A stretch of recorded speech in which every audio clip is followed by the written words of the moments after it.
Les piranhas, les crocodiles et tous les vers qui sont dans l'eau. Les piranhas, les crocodiles et tous les vers qui sont dans l'eau. Dans la forêt, les singes hurleurs, ça m'est égal, je n'ai pas peur. Adieu l'ennui qui me tenaille, demain je m'en vais en Guyane. Olá, bem-vindos e bem-vindas ao curso Introdução à Literatura da Guiana Francesa, História, Gêneros e Temas. Hoje, na nossa aula, nós vamos falar sobre as literaturas de expressão francesa.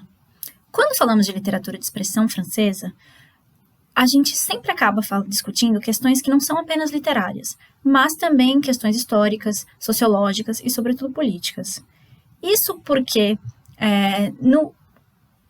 a discussão sobre a literatura de expressão francesa, ela envolve fatalmente discussões sobre a língua, sobre o francês, e também sobre questões identitárias de construção de identidade nacional. A relação entre a língua e a construção da identidade nacional, ela foi já bastante estudada pelos historiadores. Em especial, a gente pode citar o Eric Hobsbawm, que é um historiador inglês, que ele vai ter um livro só sobre nações e que chama-se Nações e Nacionalismos, em que ele vai falar sobre a questão do nacionalismo como movimento que surge no século XIX na Europa, e a importância que a língua, a escola e a literatura vão desempenhar dentro desses movimentos nacionais. O que o Hobsbawm fala é que o nacionalismo, como um fenômeno recente europeu no século XIX, ele vai estar presente não só nos países que já se constituíam até então como Estados-nação, como é o caso da França e da Inglaterra, mas também nos países que estavam num processo de unificação, como a Itália e a Inglaterra, e também em outras regiões, fazendo parte de movimentos nacionais, onde esses movimentos buscavam justamente uma independência por fazerem parte de outros grandes impérios, como a gente vai ter, tinha na época o Império Austro-Húngaro, o Império Russo, o Império Otomano, e o nacionalismo foi muito importante naquele período, sobretudo no final do século XIX e um pouco antes da Primeira Guerra Mundial, e ele vai ter uma grande importância até como um dos estopins da Primeira Guerra Mundial. Justamente a gente pode até citar como um exemplo sobre a questão da importância da língua e da literatura nesse período, o caso da Itália. A Itália, como vocês sabem, ela se unificou tardiamente e nesse processo de unificação, dentre os diversos dialetos regionais que eram e que ainda são falados na Itália, foi escolhido o dialeto fiorentino, que é ali da região da Toscana, de Florença, como sendo o idioma oficial, que é o italiano hoje, né? Justamente em função da literatura, porque era o idioma de Dante, Petrarca e Boccaccio. E aí os demais dialetos vão ser mantidos até hoje numa esfera mais doméstica, enquanto o dialeto fiorentino torna-se a língua oficial, o italiano, que vai ser utilizado e que vai ser ensinado nas escolas. Essa é também uma das questões chaves ressaltadas pelo Hobsbawm, é que a escola vai vir e, por meio da unificação linguística, se constrói como um dos símbolos da nação a língua. No francês, ali no século XIX, nós também vamos ter os movimentos do imperialismo francês, que vão fazer com que hoje boa parte dos países que a gente considera, né, os países que são francófonos, se tornam francófonos justamente em função dessa dominação imperialista que aconteceu no final do século XIX. E aí começa a surgir o termo francofonia. A francofonia, que num primeiro momento era um termo, digamos assim, um termo meio que guarda-chuva, assim, um termo para designar esses conjuntos de países que têm o francês como idioma, ele acaba sendo um termo que reúne contextos linguísticos, políticos e literários bastante diversificados, o que a gente vai ver hoje na nossa aula. Isso porque a francofonia vai mais ou menos se dividir numa divisão que às vezes que é uma divisão didática, entre o norte, que seria a Suíça, a Bélgica, Luxemburgo e o Canadá, e o sul, que são os países da África, tanto do Maghreb quanto a África subsaariana, e também o Caribe,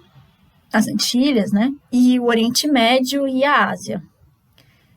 Cada uma das literaturas produzidas nesses países em língua francesa, ou seja, que eram e tentam chamadas de literatura, que são literaturas francófonas, vão trazer as marcas de uma interação entre línguas e culturas, e por vezes a gente vai poder observar que havia confrontos, e que há confrontos muito violentos que são produzidos na relação daquelas línguas e culturas locais com a língua e a cultura francesa. E que em cada um desses contextos geográficos e históricos, isso vai acontecer de uma maneira distinta. Isso faz com que depois, ao longo do século XX, quando as ex-colônias vão adquirindo as suas independências, haja uma distinção entre a francofonia com F maiúsculo, que é uma política oficial, uma política exterior do Estado francês de relação com as suas ex-colônias, que é usado como em relações internacionais, o termo utilizado é uma maneira de soft power, que é um poder para eles se relacionar, um poder político do Estado francês, com a francofonia com F minúsculo, ou seja, que é a francofonia real, que é a francofonia do idioma que a população, que o povo fala.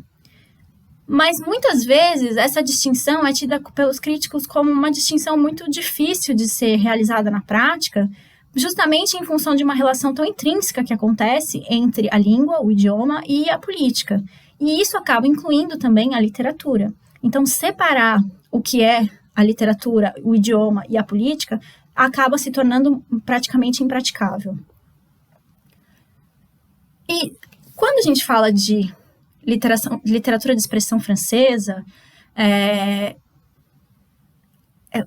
a questão principal acaba sempre tocando na relação no que antigamente era se chamado de uma relação entre o centro e a periferia, ainda que esses termos sejam um tanto quanto problemáticos, mas que tanto no caso do norte quanto no sul, havia a relação dessas literaturas com a literatura francesa. Num primeiro momento, todas essas literaturas elas surgem nas imitações dos modelos importados de Paris. E num segundo momento, cada vez mais vai surgindo um desejo que é estético e político ao mesmo tempo, de construção de literaturas nacionais autônomas em língua francesa. E é por isso que essas literaturas vão refletir os seus diferentes contextos e que, tendo em comum esse problema da construção da identidade nacional. No caso do Sul, a gente vai ter uma construção, uma relação um pouco diferente, porque, por exemplo, no caso dos países europeus, né, a Bélgica e a Suíça,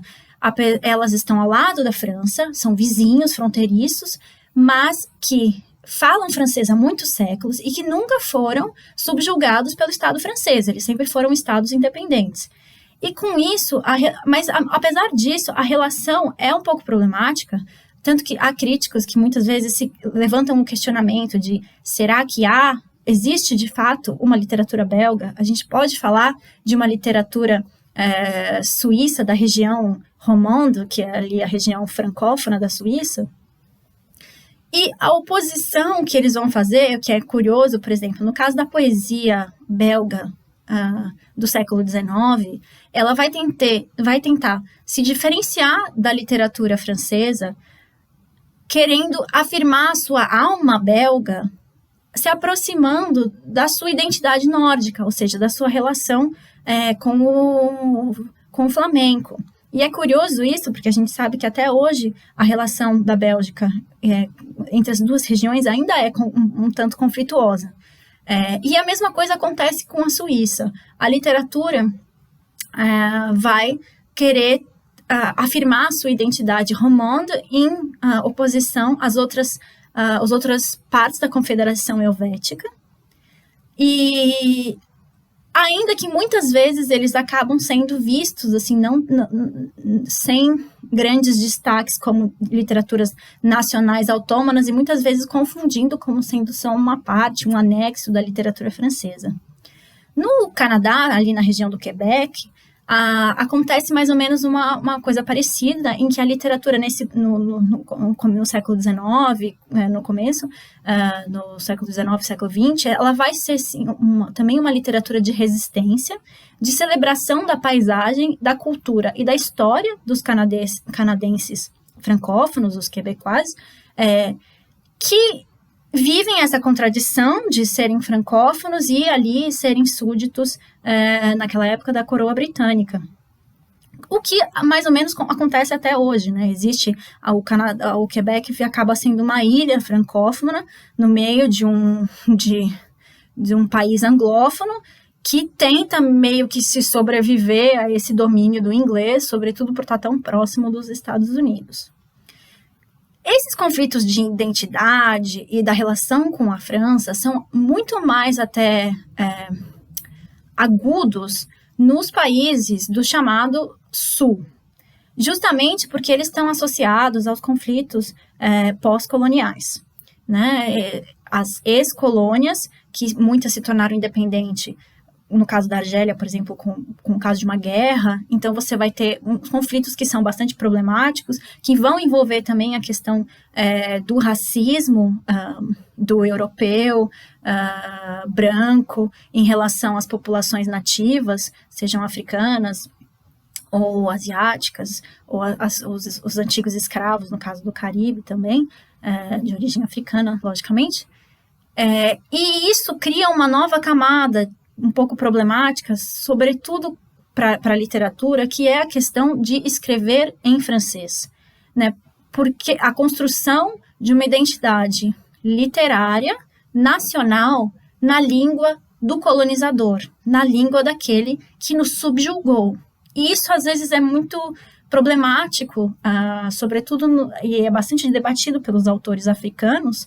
de por que fazer isso. E será que se deve fazer isso? As respostas são múltiplas, as perspectivas são múltiplas, desde aqueles que defendem que o francês acaba sendo uma língua franca, já em função do plurilinguismo dos diversos países africanos, em que, às vezes, cidades, regiões próximas vão ter línguas tão distintas, já que eram tribos distintas, e que não haveria, então, nem entre o próprio país, o francês vem como uma língua franca, e também a ideia de que o francês seria uma maneira de trazer mais reconhecimento internacional, em função de ser uma língua mais acessível, ainda comercialmente acessível, ainda que ele esteja perdendo a sua importância editorial cada vez mais quando comparado com o mundo anglófono. Mas, ao mesmo tempo, a gente também há aqueles escritores que reconhecem, buscarem, digamos assim, um certo reconhecimento da metrópole, querendo, então, almejando ganhar os grandes prêmios, como o Prêmio Goncourt e tal, justamente porque ainda estão nessa relação que é muito problemática do mundo colonial com a metrópole, que é bem típica do contexto imperialista e colonialista, como a gente lembra das aulas de história. E isso também acontece muito no caso da França, porque diferentemente do que aconteceu com os outros idiomas e com os outros expoentes do colonialismo e do imperialismo, a França ela ainda mantém o seu papel de protagonismo. Paris ainda é a grande capital econômica, financeira, editorial, literária, cultural do mundo francófono, diferente do que acontece no caso, por exemplo, no inglês, em que Nova York ganhou mais importância do que Londres, também em português a gente tem um papel muito mais importante, uma economia mais dinâmica em São Paulo, no Rio de Janeiro, do que em Lisboa, e em espanhol com Santiago, Buenos Aires, que também são mercados consumidores muito maiores e mais dinâmicos, literários, editoriais, do que Madrid. Então, como a França guarda esse local, digamos assim, privilegiado, isso reforça um pouco essas relações ainda dentro de uma visão de centro e periferia. Num primeiro momento, no desenvolvimento dessas literaturas nacionais, havia sempre uma busca de afirmação da sua identidade literária por meio da descrição da paisagem. Isso, no caso, por exemplo, da literatura das Antilhas, acontece muito antes na literatura que vem antes do Césaire. O que alguns críticos hoje já dizem que é um pouco problemático, porque essa afirmação da identidade pela paisagem vai ser uma representação que se constrói pelo olhar do outro, sobretudo porque havia uma tradição no final do século XIX de querer muito trabalhar o exotismo, né, o exotismo tanto nas artes plásticas quanto na literatura,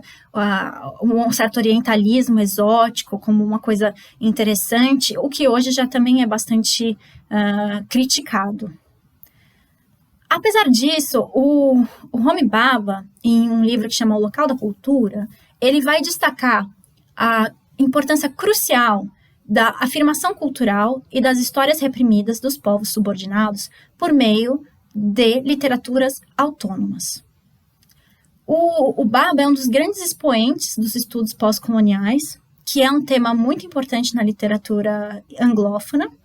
e que justamente vão se deter amplamente sobre esses conflitos de identidade, alteridade, relações de poder e na crítica ao que é chamado do discurso colonial. Só para a gente fazer um parênteses, essas questões que são problemáticas de terminologia, sobretudo universitária, com a questão da literatura francófona, também acontecem com a literatura anglófona. Isso porque, se a gente vai, num primeiro momento, chamar de literatura francesa ou literatura inglesa, comumente a gente geralmente vai pensar que se tratam da literatura produzida pela França e pela Inglaterra. Então, como denominar essas literaturas produzidas nessas línguas fora desses dois países? Esse debate na Inglaterra fez com que até a década de 80, o termo que se utilizasse, sobretudo nas universidades, para definir os departamentos, era de literatura da Commonwealth. E a Commonwealth, a gente sabe que é a comunidade das nações que faziam parte do Império Britânico. Mas essa denominação foi considerada também muito problemática.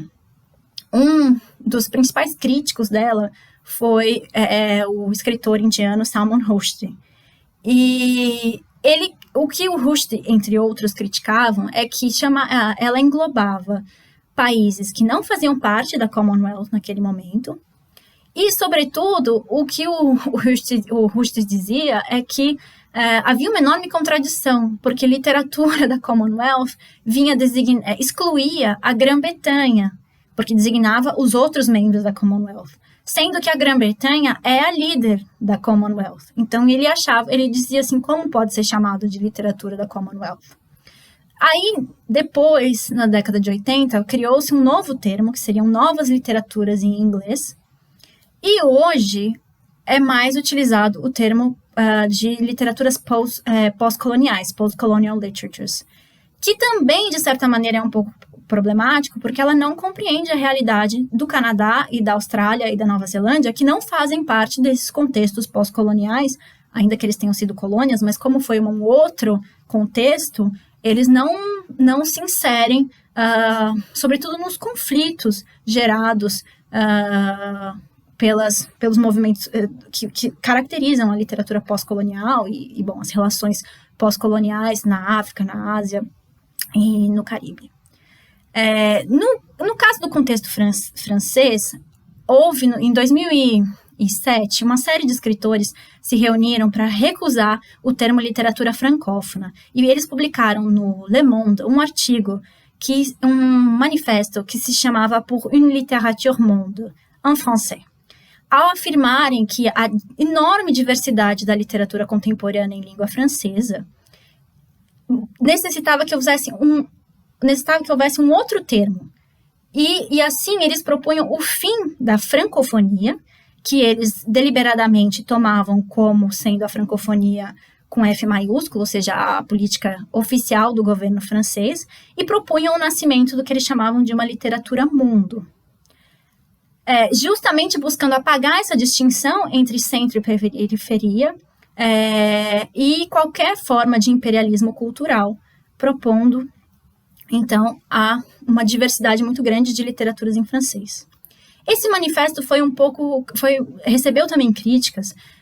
afirmando que ele defendia um monolinguismo eurófano e que ele acabava reforçando aquilo que ele tinha como objetivo criticar. E, de certa forma, por isso que hoje se tem uma preferência pela utilização do termo literatura de expressão francesa, que seria um termo um pouco mais neutro, já que a expressão literatura francófona, que originalmente visou juntar todos as literaturas escritas em língua francesa, acabou sendo um termo que que divide justamente por essa hierarquia entre o mundo pós-colonial e a França.